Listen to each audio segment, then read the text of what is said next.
안녕하세요, 여비입니다. 이번에는 수업이 아닌 여담으로 저희 유학 스토리를 이야기하고자 합니다.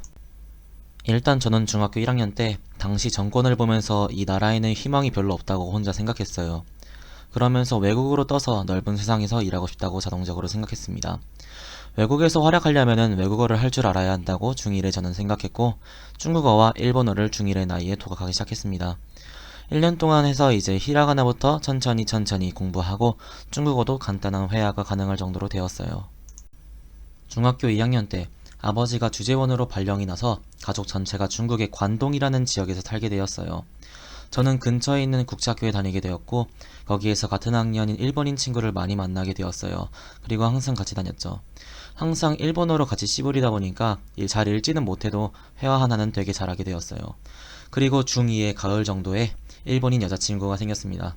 휴일에 같이 데이트도 나가고 중2 주제에 이쁜 사랑했습니다. 하지만 그렇게 오래가진 못했고요.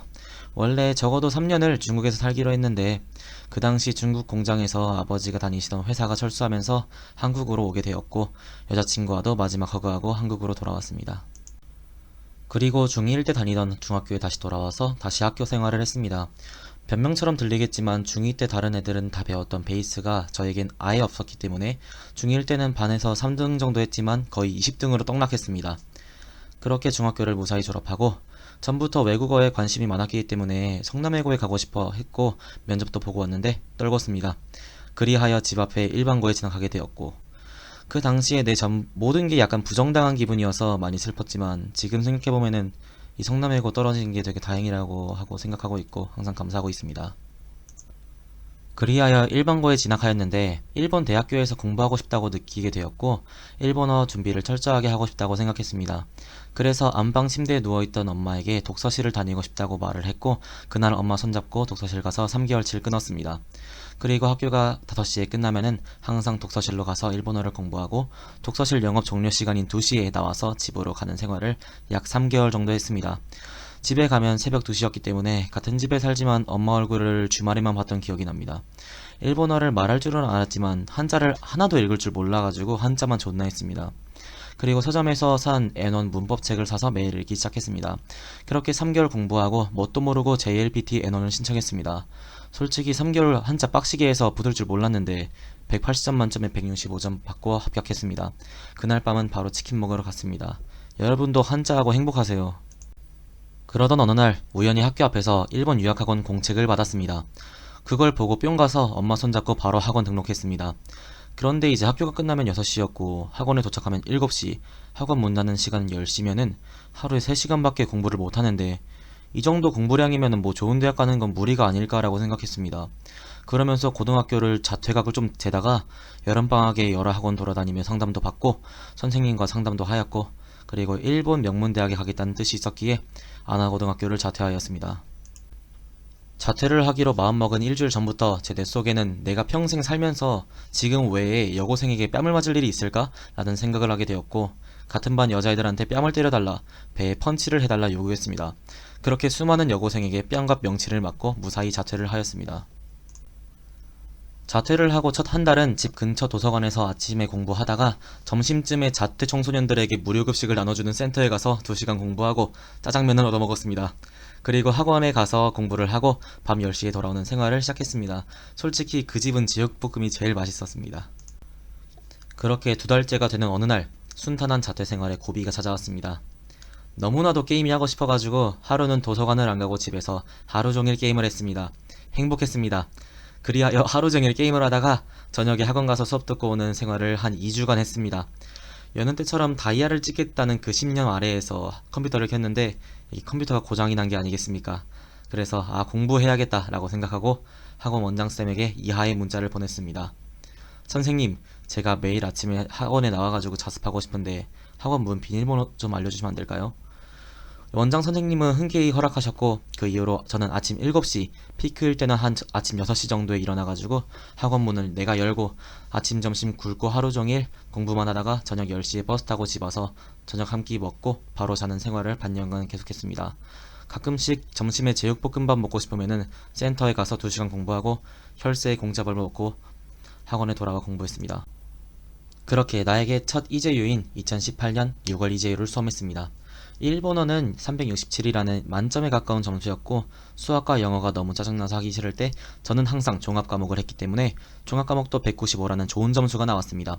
수학도 가채점을 했을 때는 거의 만점이었길래 저는 도쿄대 갈 준비하면 되는 줄 알았습니다.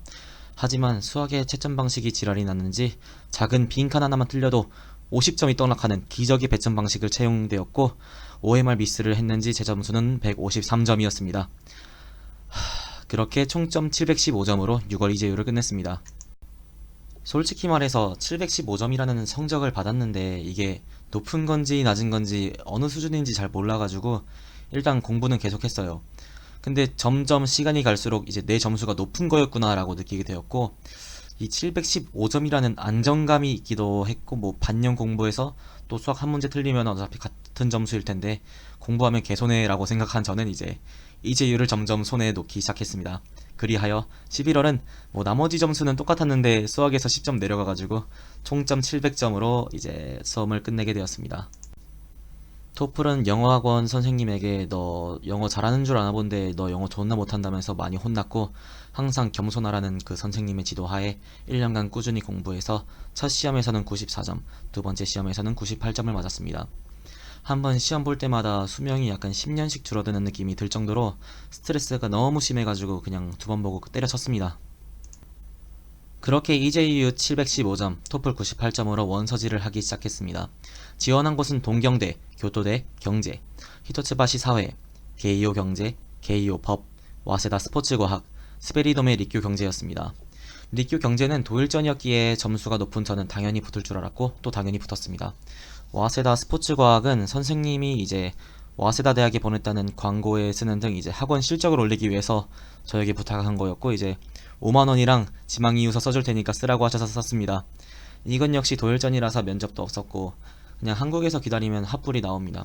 당연히 성적이 높아서 붙었고 이걸로 이제 설날에 와세다 붙었어요 라고 말하고 다녀서 세뱃돈 많이 받았습니다. 동경대와 교토대는 1차 탈락했습니다. 노력으로도 안되는 것은 존재했습니다. 히토츠바시는 사회학과를 지원했는데 솔직히 가기 싫었습니다. 만약 친구가 야, 너 일본 대학 붙었다며 어디 붙었어? 라고 물었을 때 저는 응, 나는 히토츠바시 대학 다녀 라고 말하면은 지명도가 너무 낮아가지고 아 그래? 라고 친구는 대답할 거고 다시 이제 어디 학과야? 라고 물어보면 응, 사회학과야 라고 대답하겠고 친구는 걔 듣보잡 대학 사회학과를 다니는 나에게 아 그래, 학교생활 열심히 해 라고 답할 미래가 너무 전 싫었습니다. 아버지 회사에서 학비가 100% 나오기 때문에 딱히 사립대학을 가도 문제가 전혀 없었고 또 제 아버지는 학교 이름보다는 학과가 중요하다고 생각하셔서 저에게 항상 히토츠바시 사회보단 게이오 경제를 가렴 이란 말을 하셨습니다. 솔직히 저도 히츠 가기 싫었습니다. 그래서 히츠 시험 보러 일본 가서 게이오 캠퍼스 구경하고 게이오 볼펜이랑 샤프랑 옷 다 사고 히츠 시험 던지고 왔습니다. 당연히 떨어졌습니다. 게이오 대학은 간판인 경제학과와 법학과가 도일전이라서 두 개 다 넣었습니다. 둘 다 점수가 높아서 붙었습니다. 그리고 저는 친구들이 이번 고3이 되는 이번 봄에 당당히 게이오 경제학과에 진학하게 되었습니다. 학교 생활은 재밌어서 뭐 만족하곤 다니고 있습니다. 인생사 세용지마입니다. 만약 제가 성남외고를 붙었으면은 자퇴할 일도 없었을 거고 공부를 할 일도 없었을 거고 좋은 대학에 갈 일도 없었을 겁니다. 수험생 여러분들도 지망하는 대학에 떨어지는 일이 있어도 담담하게 받아들이시고 과거의 경험을 교훈 삼아 더 밝은 내일을 위해 노력하셨으면 합니다. 이상으로 저의 긴 인생 스토리를 들어주셔서 감사합니다. 질문 있으시면 댓글로 남겨주세요. 감사합니다.